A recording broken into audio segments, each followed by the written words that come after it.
So a very warm good evening to one and all present here. So what exactly does it take to serve the society? Does it take an intellectual mind, a powerful position in the society, an extremely philanthropic heart, or simply a willingness to do so? With this question in mind, and I hope to find an answer to it by the end of this session, I, Debahuti Gogoi, on behalf of Sunbird Trust, would like to welcome all of you to the fifth lecture of the weekly seminar series that we initiated back in July this year. Today, we are honored to have a very popular face of Manipur, or should I say Northeast, Mr. Armstrong Pame, who is the Deputy Commissioner of Pame District. Welcome, sir. We are so very honored and glad to have you here, and I'm sure that all of us are very excited to hear from you.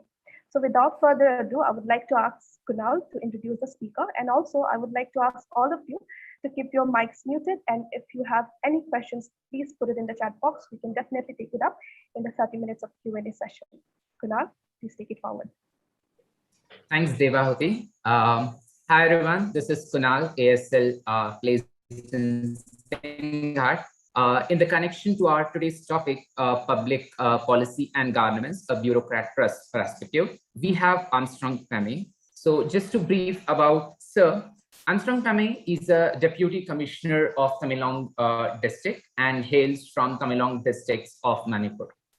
Clearing his UPSC examination in 2008, and he was selected for the Indian Administrative Service, post which he was awarded the India's most eminent IAS officer in 2015 within just 7 years of his service. He has earned a sobriquet Miracle Man for building a 100 kilometers road, famously known as People's Road, connecting Manipur to Nagaland and Assam.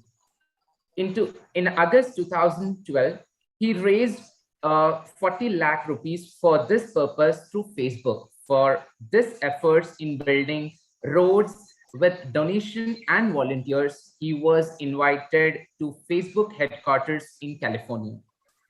Armstrong Pame is also the founding curator of the Global Shaper community and the World Economic Forum. Declared as a young global leader of the class 2018 by the World Economic Forum. Let's hear more from the man himself. Sir, over to you. Yeah, hi, Ms. Gogoi and Kunal and Prateep, and our utmost regards to Colonel Chris. First of all, I am honored to be addressing all of you this evening. You know, rather than addressing many other, I was just addressing a group of university students from lovely professional university just 10 minutes back. So rather than addressing many other, people, I think I would always choose to address all of you because you guys are the reason why the country still has hopes. You know, when Prateek told me to select a topic, this and that, I don't actually, I'm not a type of theoretical person. I love doing things on the field. Why policies fail, despite India's having some of the finest policies.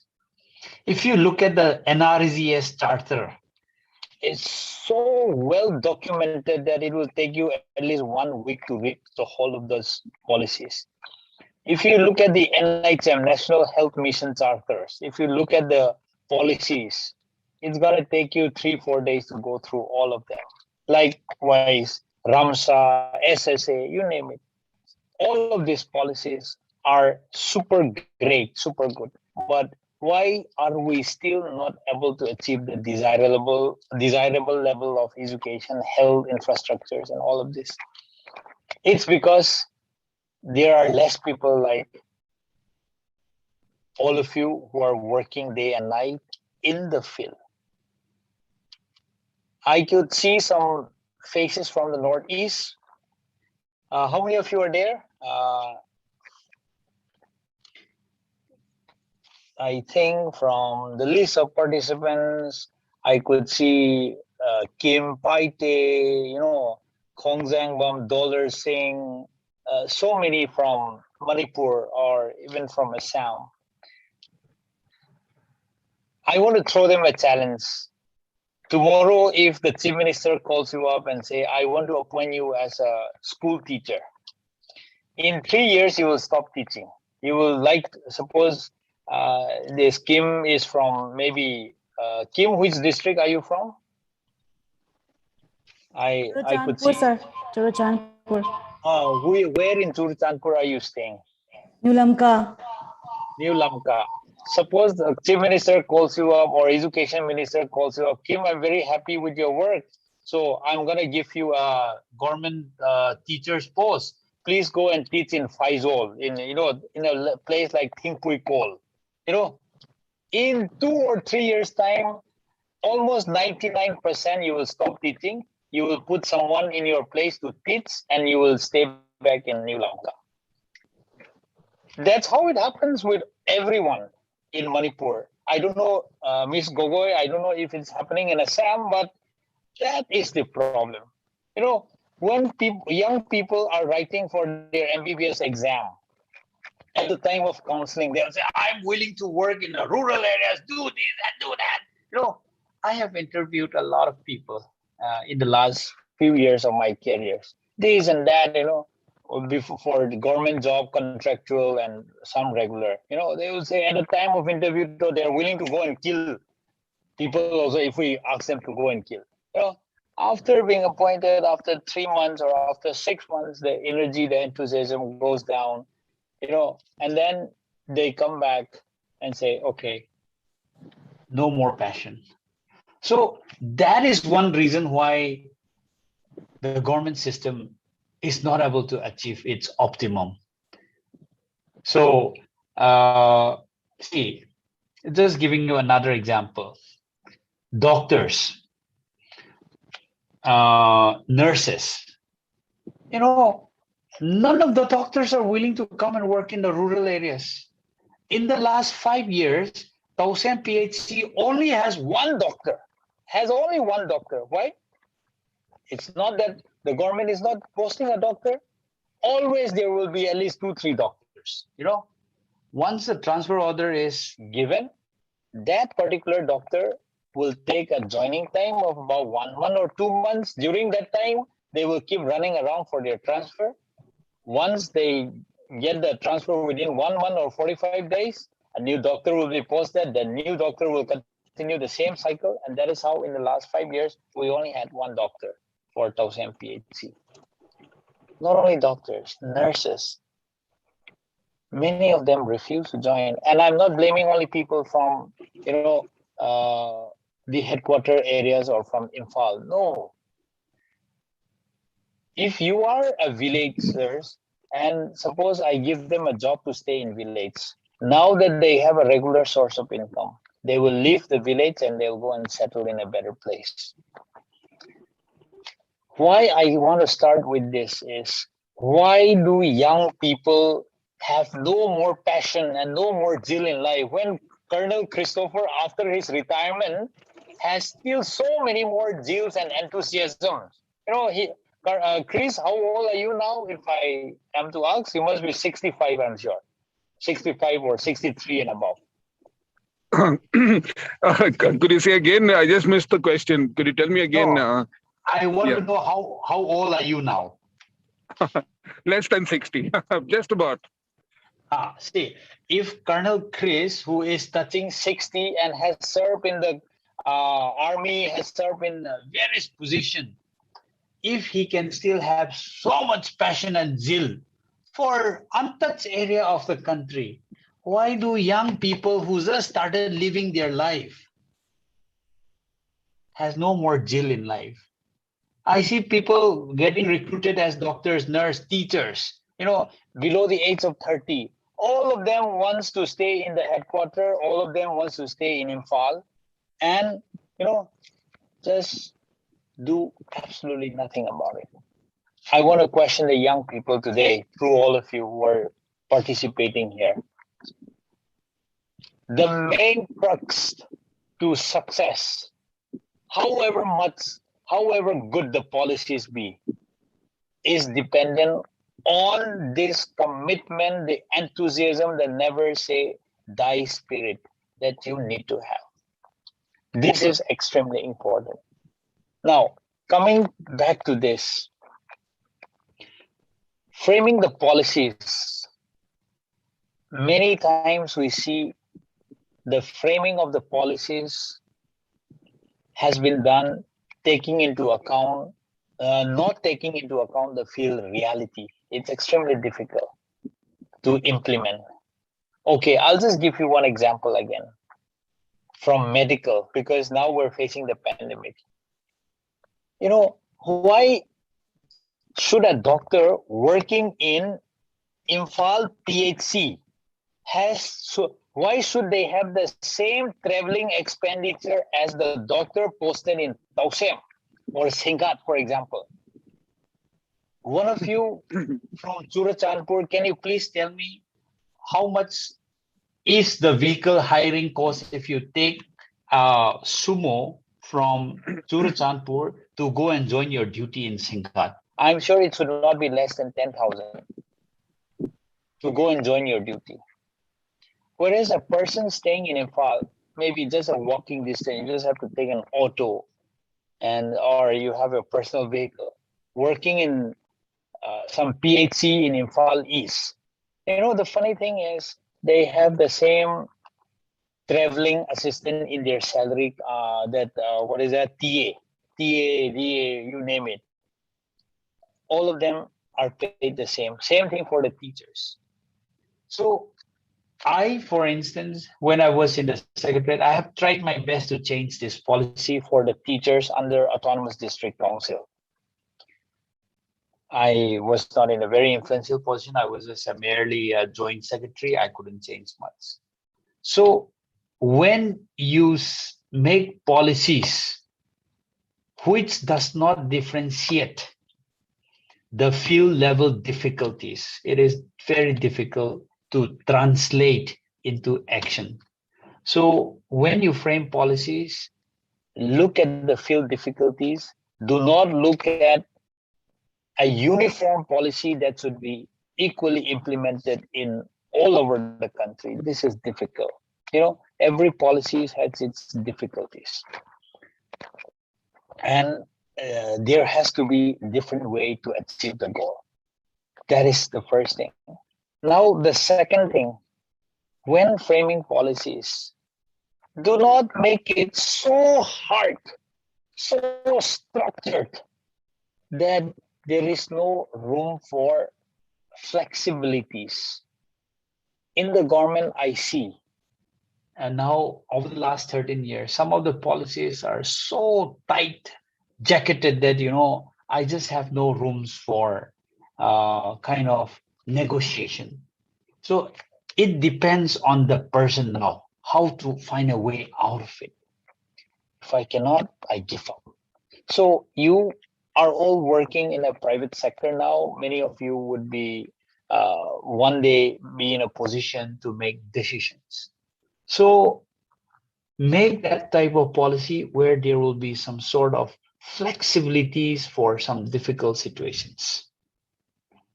The third thing is, yes, there are crooks when in every systems, but just to make sure that, you know, this crooks does not get his way around, do not make the life of this totally dedicated people, make it so difficult to get things done.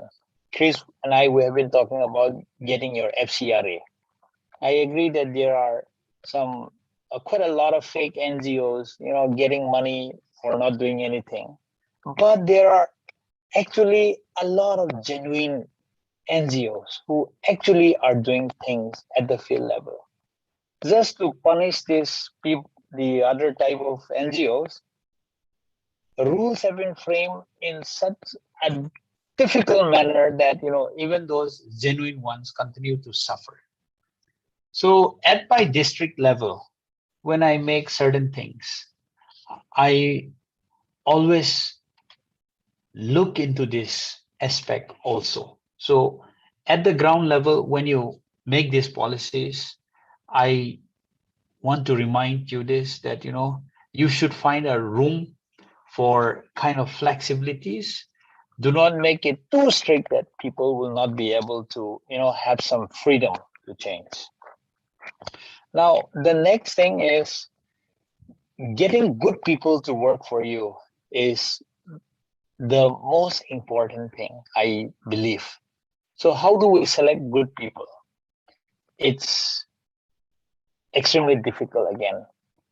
So I think one has to know what the intention of that person is when you look out for that particular, out of sourcing of the human resources.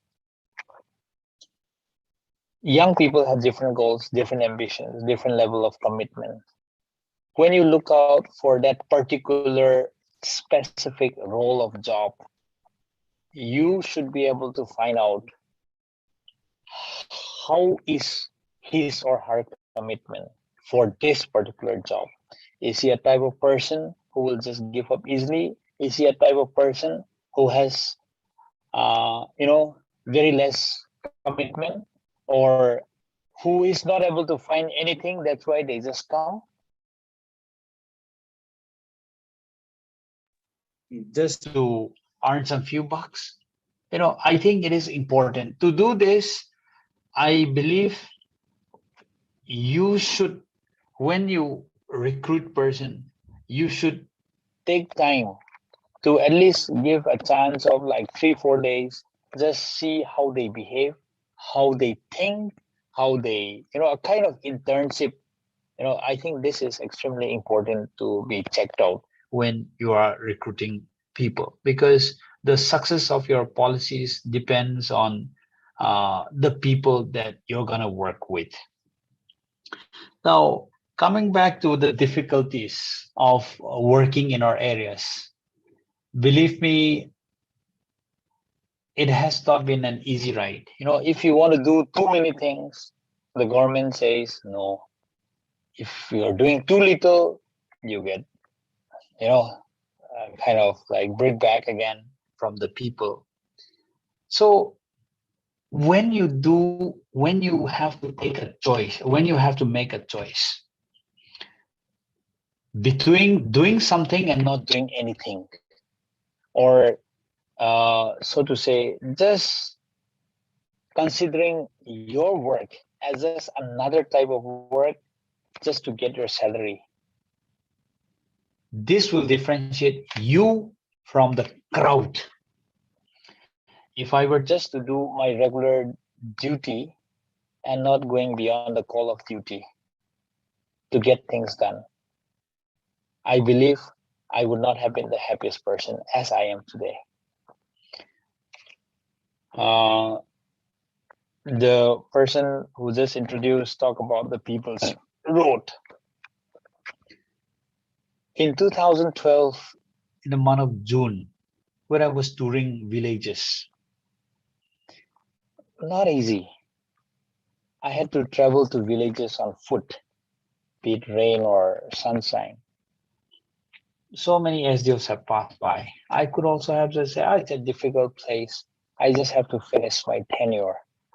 If I had just given up at that time, things wouldn't have changed. I'm sure we wouldn't have got to meet today. However, I sat down with the villagers. I made policies with them. I sat down and asked them, what should we do together? One of the old men says, sir, we've been walking this road. You also as an ICE officer, but you still came walking.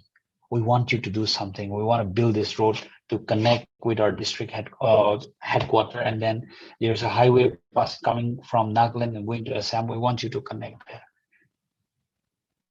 I say, wow, that's a great thing. But where do we get the money?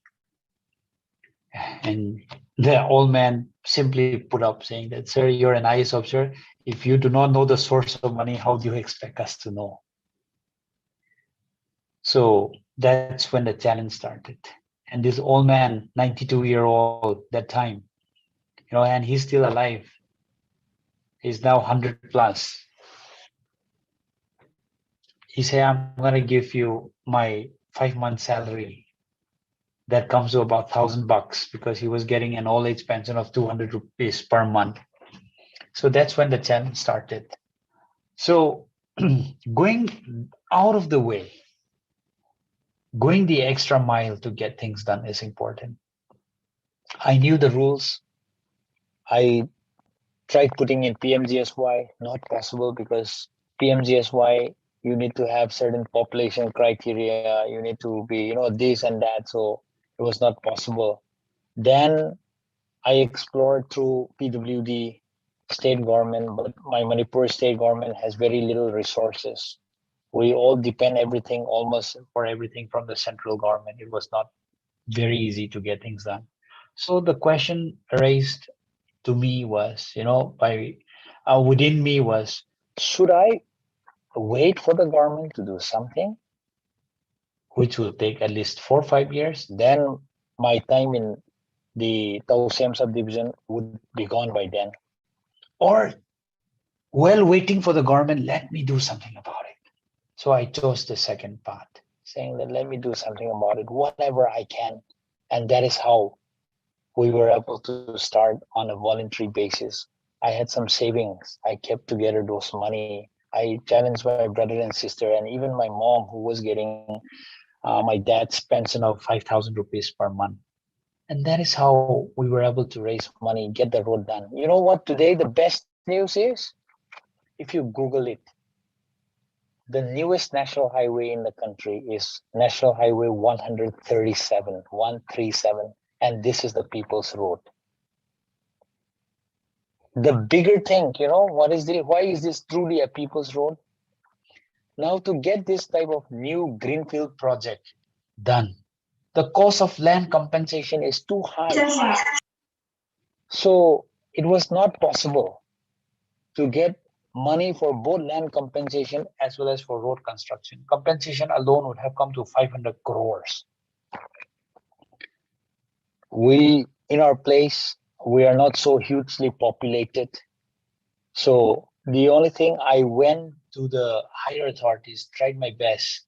So they told me, Armstrong, if you want the road fast, instead of waiting for the next 10 years, so that both the compensation money and the road construction money could come maybe after 10 years, it may come. But let me try convincing my people. I went back, sat with them 4, 5, 6, 7, 8, 9, 10 times. I reasoned out with them. Let us give our land for free as of now. Once the highway comes, our way of living, the difficulties that we face, you will have to no longer carry the sick people, your brother and sister, your parents who get sick.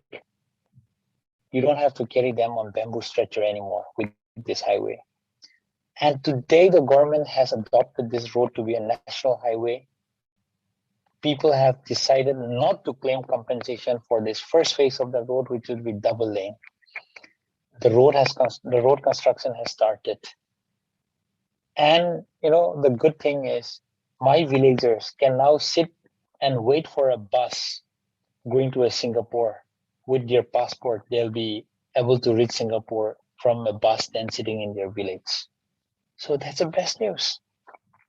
So, folks, what I want to say is, going beyond your regular duty, going beyond that set limit is important if you want to be truly happy, as I am today. I know many of you are even more happier than me because you're serving in very difficult places. But sharing from my experience, why this road was a success. First thing, I went and consulted with them. I asked what they need. Second, I was able to gather their support to work from morning sunrise till sunset, because it is their project. It is for them. It is for their children. I do not have to pay them anything. They were happily coming and doing this role. So I was able to connect with them. when you do things at the execution level, this is extremely important. Many times, many projects fail because we fail to delegate things. I'm also not very good at delegation, but what I learned from this People's Road was this: the road was constructed at that time there was no electricity, no internet connectivity, phone was barely, signal was barely there. How do we pull these photographs together for Facebook and other medias to spread across this news? We delegated the job very well. There were 3-4 guys who will take photograph of the road construction. They will send it across through some villagers who will come walking on foot to the district headquarters.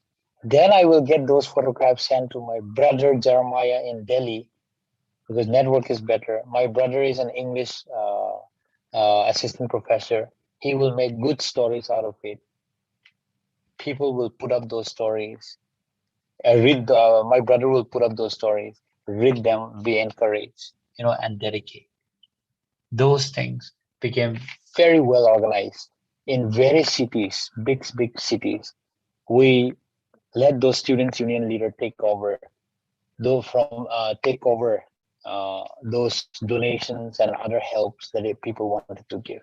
We delegated it very well. That's how it became well organized. The next thing is no string attached.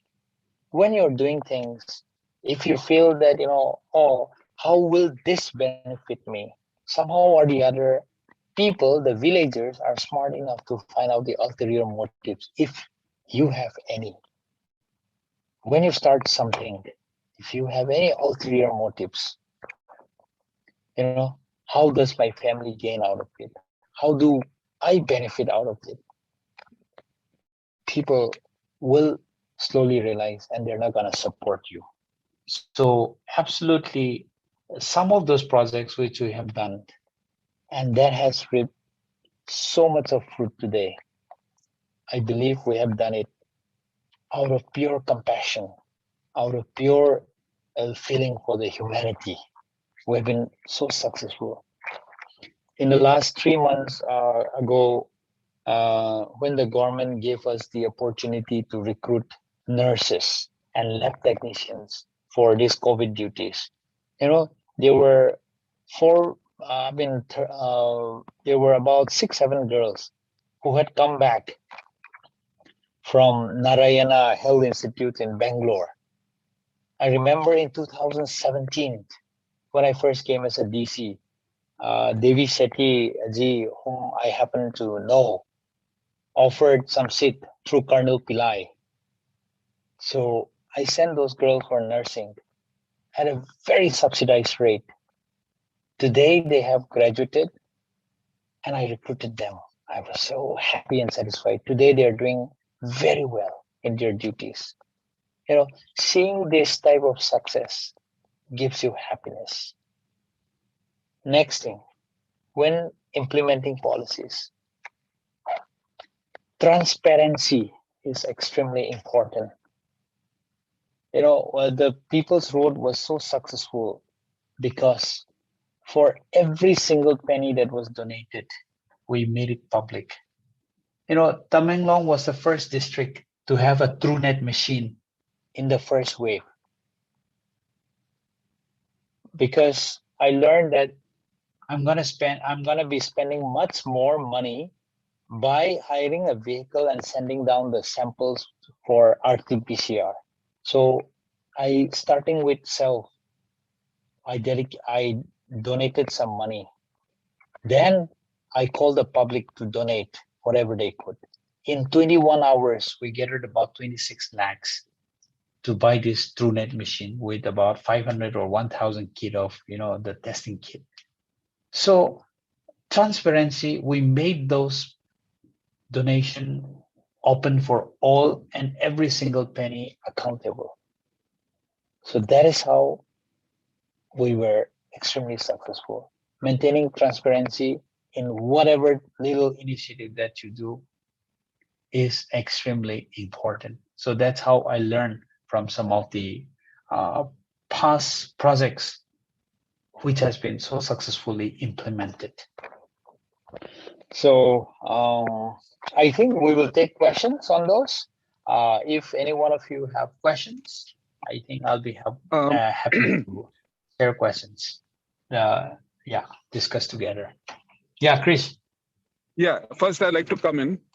That was beautiful. I'm so fortunate to have heard, I think, 90% of what you said.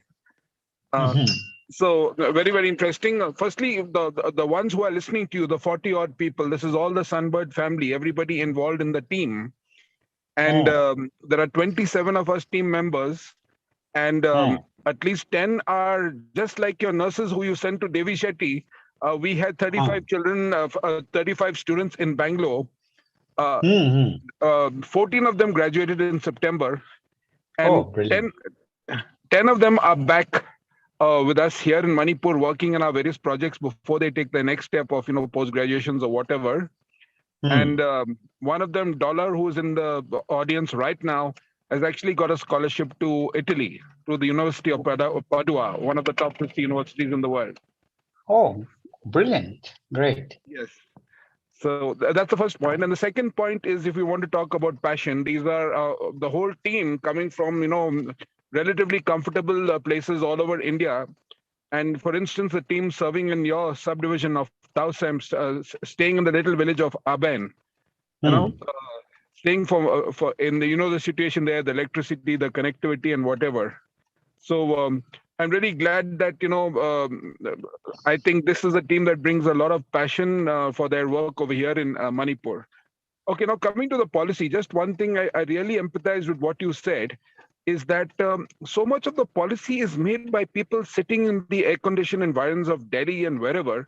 For people who are sitting thousands of miles away, there is no correlation. They've never stayed there. They don't know the nuances of the rural life. So really empathize with that point of yours. That and the second thing you mentioned about one size fits all, with no flexibility. So yes, I think very important points which I can empathize with. I leave it to others to ask their questions in the short time available. Yeah. Thank you. Yeah, that's true. I mean, it's very difficult to change the mindset of some people. Chris, you'll be surprised that because of this People's Road, I also had got, popularities, but I also had suffered enough because of People's Road. I was supposed to get my DM SIP in 2000, my DC SIP in 2013. I already got my senior scale in 2013 January, but I was never given DM SIP. So I continued till 2016 December sitting in secretariat, whereas my juniors already became DM. No minister wanted me in their district. They think that, Armstrong, if he becomes a DC in my district, he will do things he likes, whether we like or not, and he'll find his way to do it. So no one liked me. I suffered pretty long, and some of my seniors openly scolded me, Armstrong, as if you're the only IAS officer working in the whole state. So see, I just forgot to mention, for the things that you're doing, if no one is criticizing you,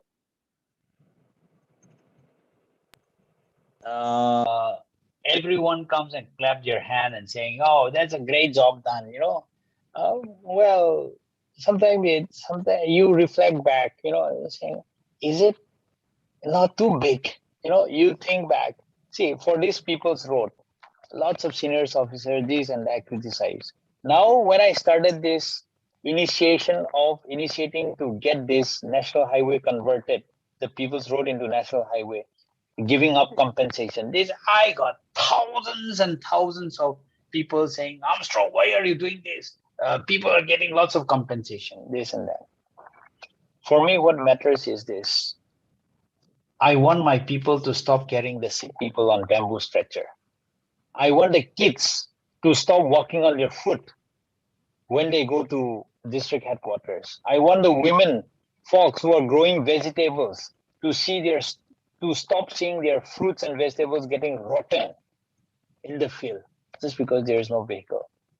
If I have to wait for both compensation and road, it's going to take me 10, 20 more years. I can't do that. Let me give my best. And villagers are happy that this road is coming. So you will expect criticism. Whatever you do,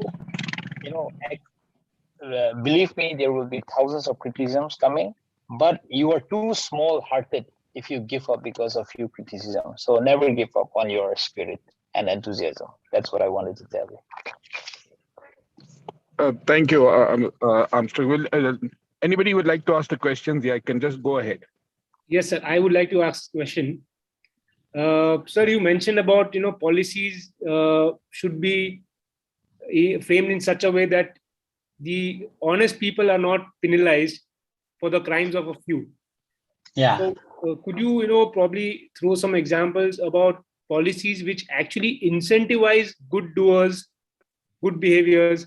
So, like for example, like the income tax policy, it doesn't incentivize me or gives me a reward for being an honest taxpayer all my life.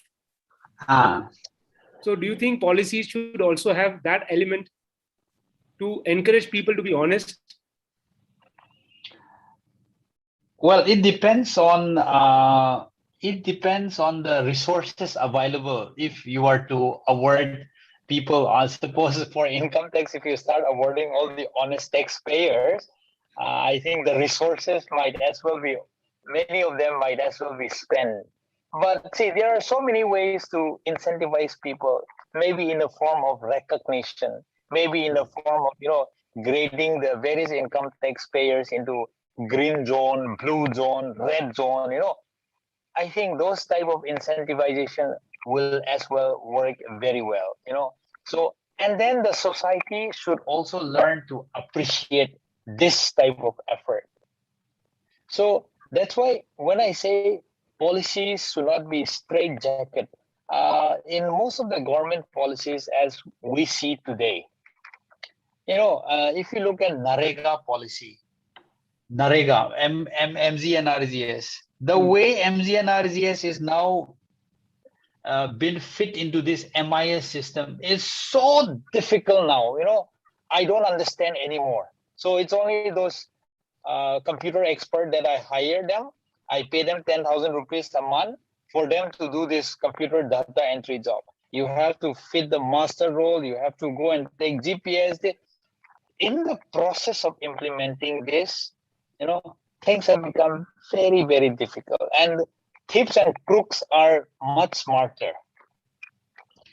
If we try to fit in through this, they'll try to find some other way around. So basically, we will not have a policy, never, ever, that will fit for everyone. But what I feel is we should have a policy where honest people who are working hard with full dedication should be given some levy. Just because because of thugs and crooks, we should not make the lives of these people very difficult. So that's why in my capacity, wherever I am, I have tried to frame certain policies that are within my domain to change. See, even when I give up, when I issue forms, when I issue this and that, I don't put too many criteria. If you look at the normal government form, you ask father's name, mother's name, date of birth, this, village, domicile, this. I ask for the minimum of what I require. Today, my staffs, they just had a preliminary round of selection for Chris. You'll be happy to know that we're planning to send about 50 girls for a software training program in one institute called NAP Gurukul. So what they do is they give an entirely free training program on software programming, providing laptop, fooding, lodging, everything free for 1 year. Okay, and the standard then the qualification is you have to be class 12 pass. That's all. So they will have to go through some type of test, arithmetic test here and there. So about 50 of them we're planning to send this year from 3 districts of Tamengang. My friend Warsang is sending some students. So about 50 girls we're planning to send to this place in Bangalore. Yes. Lo- So yeah. So that's lovely. Yeah. yeah. So why I am interested in sending is see, if these girls after they pass out, they'll be given a job which has a placement minimum salary ranging 20,000. Even if they choose to come back home, they can be a computer teacher in school because of the new education policy. Now computer coding and all of these are mandatory. So with this, after in-depth studies, I'm sending them. So even for this, I just created a Google spreadsheet where, because everyone is now using form, ask their name, their father's name, class 12. I don't even ask their percentage because they do not classify how much percentage is required.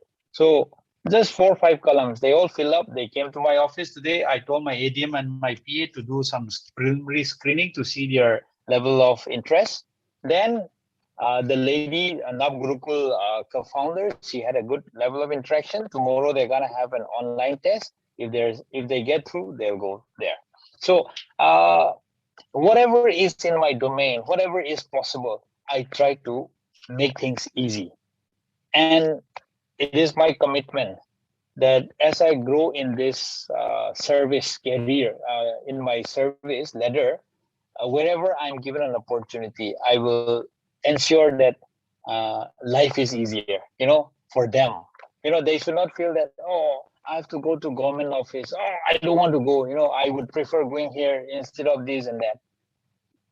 I will make sure that wherever I am in, I will be that department, that office will be the first choice for every citizen. So that's been my commitment. That was a very insightful answer. Thank you so much, sir. If there is anyone who has more questions, please put forward. But before that, I do have a question. Sir, you highlighted on the importance of fieldwork, right?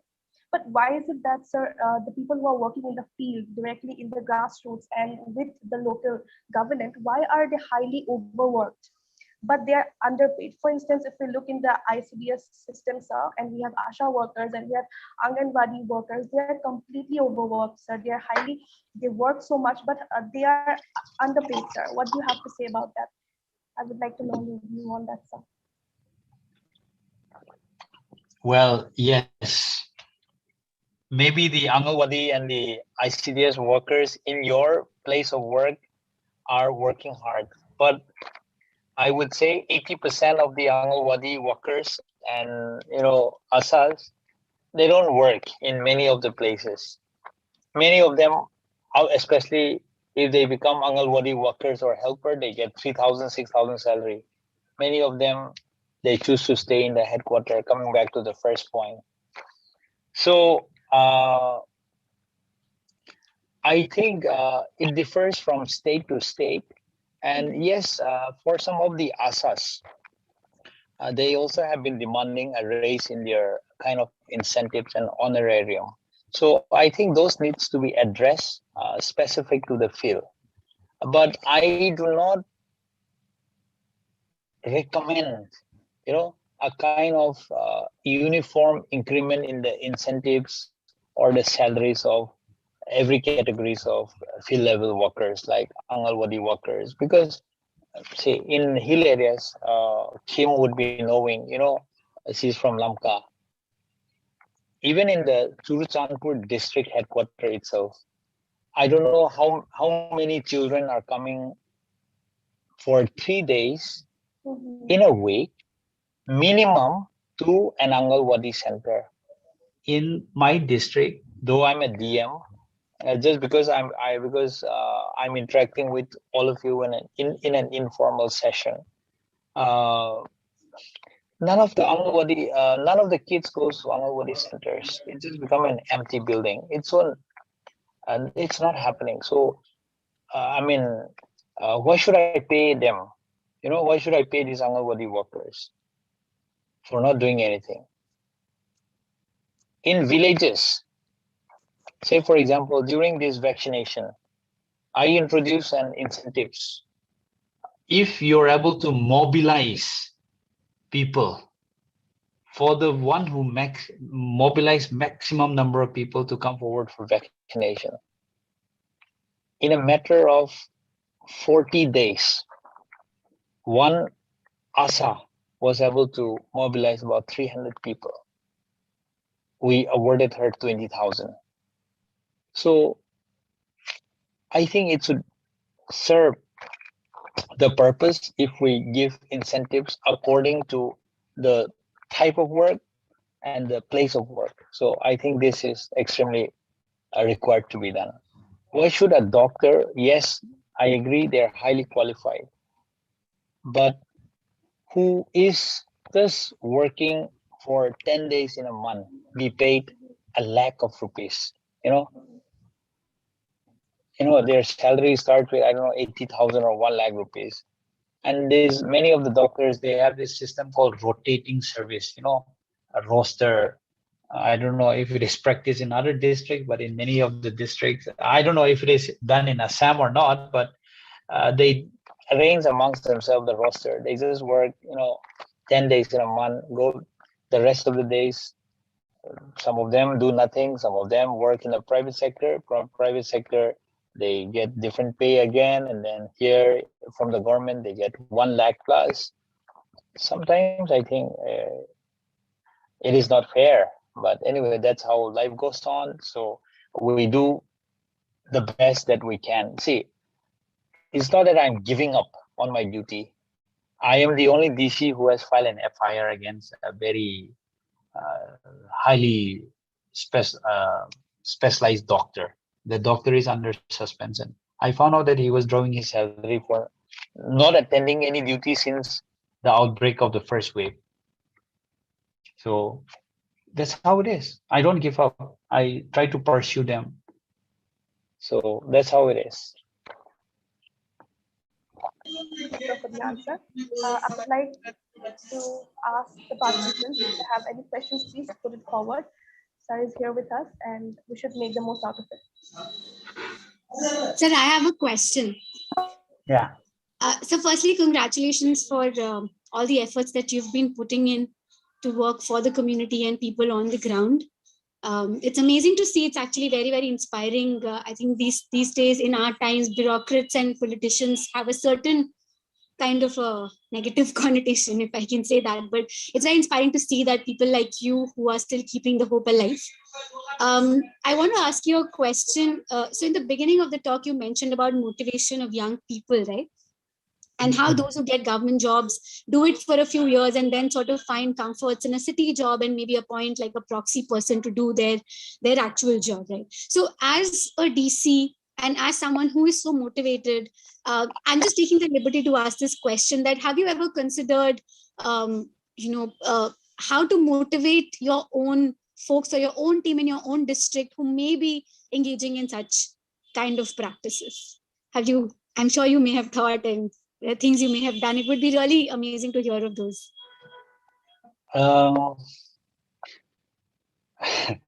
It's difficult to answer because sometimes, yes, during the first wave of pandemics, okay, since the teachers were not teaching, I made the best use of their service, okay. They were the one running the quarantine centers. They were the one collecting vegetables. They were the one doing this and that. I made the best use of the service. So that's one thing. Second thing is, certain people, sometimes beyond certain age, they already develop certain negativity amongst themselves that, it's very difficult to change their mindset. So for those type of people, I don't waste time trying. Okay, that's very clear. I don't have time for that. Then the third thing is showing by example. Okay, showing by example. Some gets motivated when you show them by example. Last year during the time of, because see, we had Corona is even more feared because of so many misconceptions, especially in the first wave. There was one quarantine center where 200 people who came back from cities, they stayed for about 2 months. They left. After the building being kept vacant for 1 week also, after we had disinfected, this and that, people were still not willing to come inside and take out those mattresses. I had no choice. I got down from my vehicle. I went and carried the mattresses by myself. Then only they followed. So leading by example is, I think, one way to motivate these people. But I believe the best medicine for motivating and letting people have enthusiasm in themselves starts from a family. Starts in your family. It should start from school itself. The children should be given that type of thirst and hunger for doing something, just not only for your family or for yourself. You should be thrown for you should be motivated to do things beyond your calling, to walk that extra mile. Many of you who are working as a part of Sunbird Trust, I'm sure many of you are from middle income and some from little above middle income level family who has a car to drive at home, who has a comfortable stay at home, but still then you choose to be going to those remotest area and work. Young people should be motivated to do this. One thing which I feel should come in our country is this, to be done. If it is to be done, if this is done, we will change the landscape of the rural areas to a great extent. If you're to be in a government service, the first 5 years of your life, you have to be given a rural posting. Even say in South Korea and others, you have compulsory military service for 2 years, right? We may not have the luxury of serving in the armies, but at least a rural posting. Why not do it? I see lots of medical students protesting when the government planned to introduce this rural posting. I was asking, what is wrong with them? And of course, they have their own reasons. See, let me tell you my example also. Yes, I came from a difficult background, but I also had studied from one of the finest college, well-renowned college in the country. I studied from St. Stephen's. I not only studied there, I came up with distinction color, result. Then after that, I wrote this exam. I also got through in this civil service in the IAS. During our training, we stayed in Labasna. We were given the best of food possible, days and days. We were taken even abroad. But you know what? My first posting, I was sent to a place called Pame. Not even heard of. Yeah, before I got posted, I did not hear about this. Then the next Tausem, where I had to work on food. So now I'm still in Tamenglong, right? I mean, those of you, Pratik and all who have traveled to Tamenglong will know. It takes you about 6 hours to cover that 145 kilometers. Last time when I came down to take this journey to Delhi, it took me 7 hours to reach Imphal.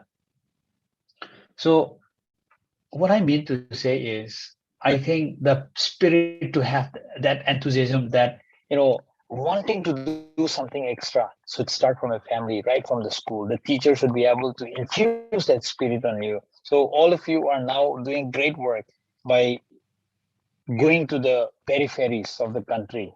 Now put that spirit of hunger and thirst in the minds and hearts of those young kids. Then when they grow up, they will feel like doing something extra. So that's what I wanted to tell you. Thank you, sir. Hi, sir. Thank you so much for the insightful talk. I have a quick question. So you spoke about the girls that you sent for computer training. And so, yeah, I just want to ask you, what is the selection criteria that you set for these girls? Uh, I am not the one setting. I had contacted with them, so they gave me 150 seats. So I gave 50 away to my friend, Warsang. I don't know if, see, the thing is, all the tests, see, we just did some preliminary round of screening. Okay. So the remaining has to be done by Nav Gurukul because they will send an online test paper. They need, because they are doing some software program, they need to have some basic knowledge about arithmetic, algebra. So the rest of this thing will be done by them. I have no role there. My role is just to connect these girls with those training partners. So today, about 40 of them turn up. So tomorrow, I think the online questions, online test will start. That much I know. Okay, thank you, sir. Yeah. We also have a question in the chat room. This is from Poojan. He says, "Hi, sir. I am from Arunachal Pradesh. There is no network in some of the remote villages in my state. During this pandemic, everything is happening online, but not all students can afford to stay in city or town just for online classes. I wish to know whom and how to approach the concerned authority. Thank you." So, sir, could you please answer this? I'm facing the same issue here in my district. So, but what we're doing is you have to learn how to work with the private sector people. You know, out of 80 oxygen concentrators that I have, the government has given me about 30. The remaining 50 comes from people like Chris, people like those in Habitat India, you know, Selco Foundation and others. So I think I'm being a little smart, being DC for my district. I was able to connect with even Mukesh Ambani. He had set up a few Geo towers. Then once Geo decided to go for fiber, Airtel came in a big way to set up these communication towers in through USO, Universal Service Obligations. So in some of the remote areas where towers were not there, network were poor, I got in touch with these Airtel people. They have been setting up towers. Even during pandemic, we had set up more than 20 towers. So one is getting completed this next 15 days. So I think for Arunachal, the rules should not be very different. You should get in touch with those service provider. You go to the nearest recharge shop, ask them who their boss is. There will be a manager looking after the zone, the district. From there, you contact with the state level people. There, which company is popular there? That is also important. Either Jio or this Airtel. You get in touch with them. They will be able to provide. You know, if it is reasonably, if they, if you can convince them well and good. I think this should not be very difficult. If I could do in Tamenglong, I think it's very doable.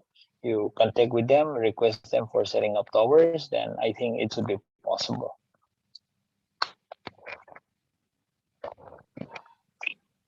Yeah. Thank you, sir. On behalf of Poojan, any more questions? Please, you can put it forward directly or in the chat box as well.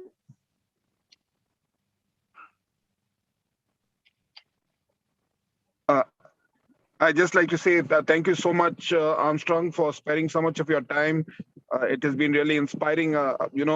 Since we first met, I think it was about 2014 or 2015. I've been following you, and yes, this 100-kilometer road has been an inspiration for me personally.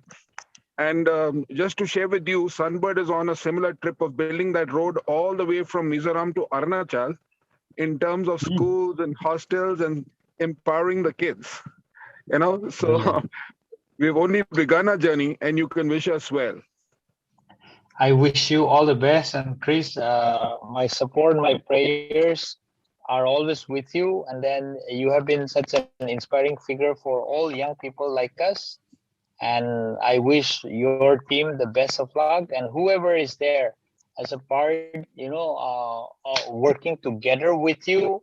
The gentleman, I don't remember his name, who was asking about the flexibility in the government program, about the income tax things, and all of you, I know you all are doing great job. See, all of us, many of you, Chris could have lived a good retirement life, comfortably, but he chose to go beyond his, normal duties and do things for changing the society. So I wish many of us continues to be like Trish and never stop doing good things.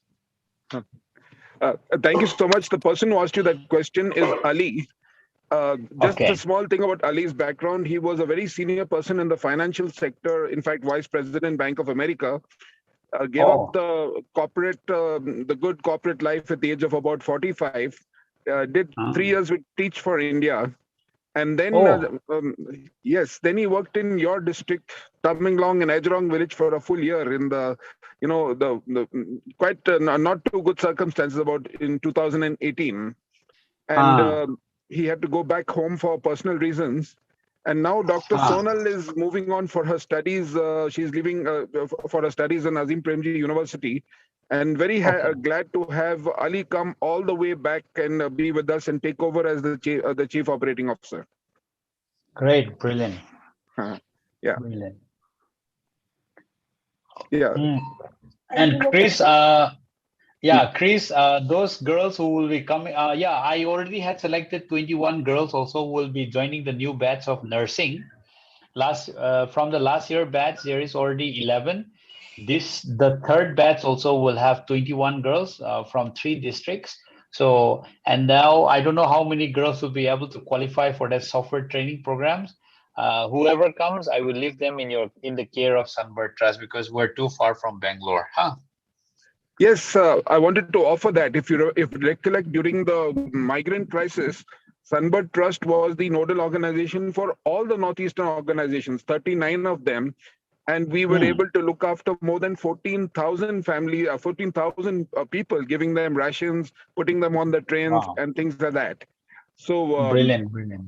even going forward, we have got a lovely setup at Bangalore. Would be looking forward to to taking care of all these youngsters you're sending there. Should they have any problems with their tenants or with the landlords, or adjusting over there, they're most welcome to come to us for any crisis that they may face. Thank you so much, sir. Thank you so much. In fact, I'll send you the full address so that one member of the Sunbird Trust who is stationed in Bangalore can go and just check out the hostel facilities and other before I send the girls there. Yes, surely. Yeah, that would be great. Hello. May I speak? Christopher, excuse me. I don't have your permission to speak. Christopher is my son. And I have been closely associated with the work he's been doing with the children from Manipur.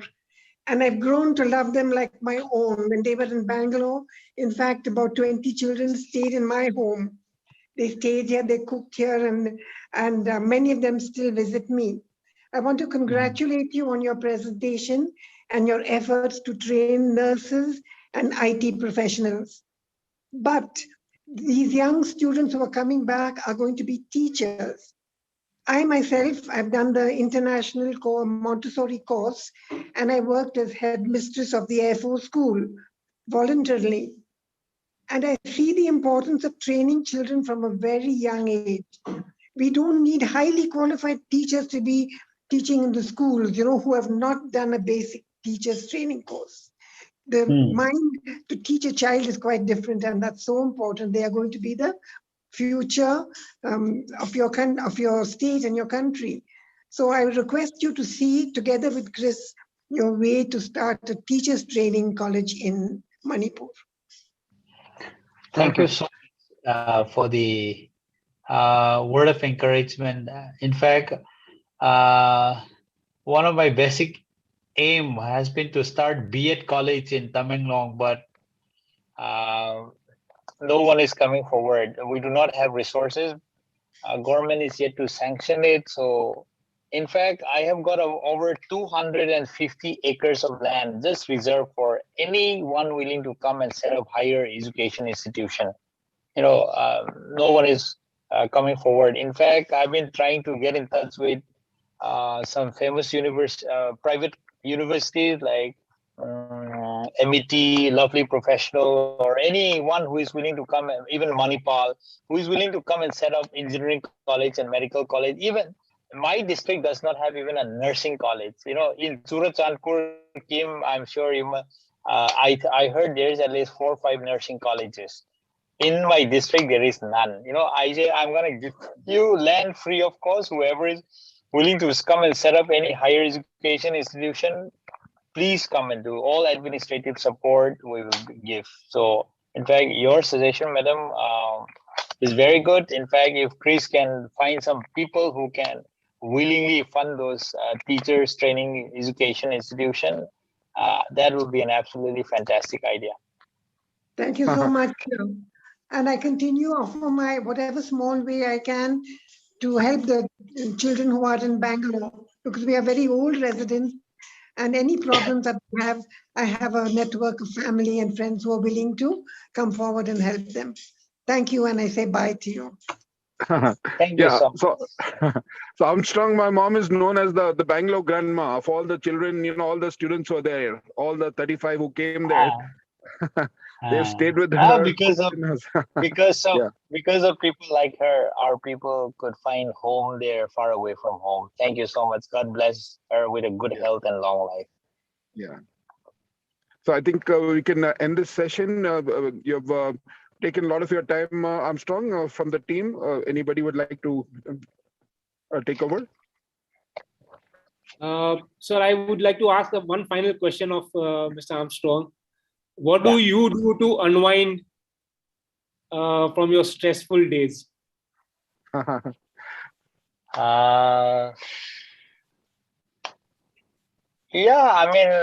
Okay, one thing I always do is I come back home around 7, 8 o'clock, then I have food, switch on the TV, yet switch on my laptop also still work. Okay, so that's one solace. And then the second thing is in weekends, on Sunday, I leave my bungalow to stay with my mom, spend time with her. I take my entire family. That's another thing. And then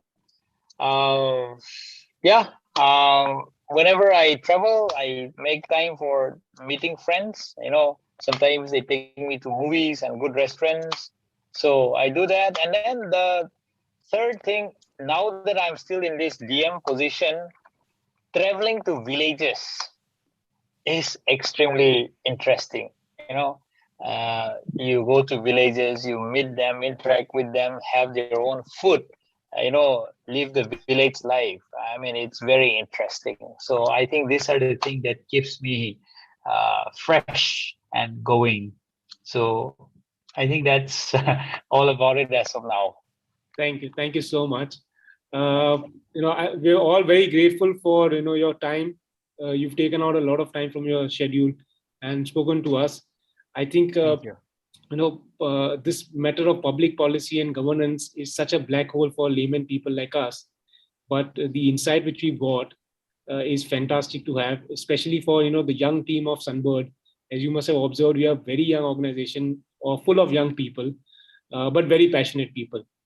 So, and if I may humbly submit, some of the points which you've raised are the values and principles which Sunbird is actually living by. Just to point a few, we always want to work with people who have their own interests, and they want to participate for their own growth. Sorry, I think there's some disturbance. Someone is playing music. This is just a request to keep the voices muted. I think someone has their audio on. Hello. Yeah, it's muted now. Yeah, also the point which you made about not having any ulterior motives, that is something which we all live by at Sunbird. We all go with the view that we want to basically do the best for the people, without having any motives of ourselves. The other point which you raise about the lack of participation by the general public, which results into the failure of policies, it reminds me of my time in my classroom when I was teaching civics. And when we reach the chapter on rights and duties, it's always the rights which people generally talk about and not the duties. Exactly. So, that resonates so well with, what you said, that, if we actually call the chapter duties and rights instead of rights and duties, probably, things will change a lot. Exactly. Sure. So anyway, thanks a lot, sir, for a very insightful and very inspiring talk. I look forward to meeting you in person whenever I'm in your district. And Thank you. Have a nice day. Thank you. Yeah, thank you. God bless all Thank you of so you. much. Thank you. Thank you. Also. Yeah, I'll also soon be in Bangalore by October, November. There I will come and definitely meet your mother also. Yes. Okay. Welcome, most welcome. Please let us know when you're there. Yeah, we'll do that. Thank you. Have a blessed evening. Bye-bye. Thank you so much, Bye-bye. sir. Bye-bye. Thank you, team. That was a beautiful session. Thank you, Pradeep. Can you hear me? Yes, I can hear you, sir. Yeah. Thanks to everybody. I still can't. I'm still traveling. So, but yes, it was a beautiful session. Thanks to the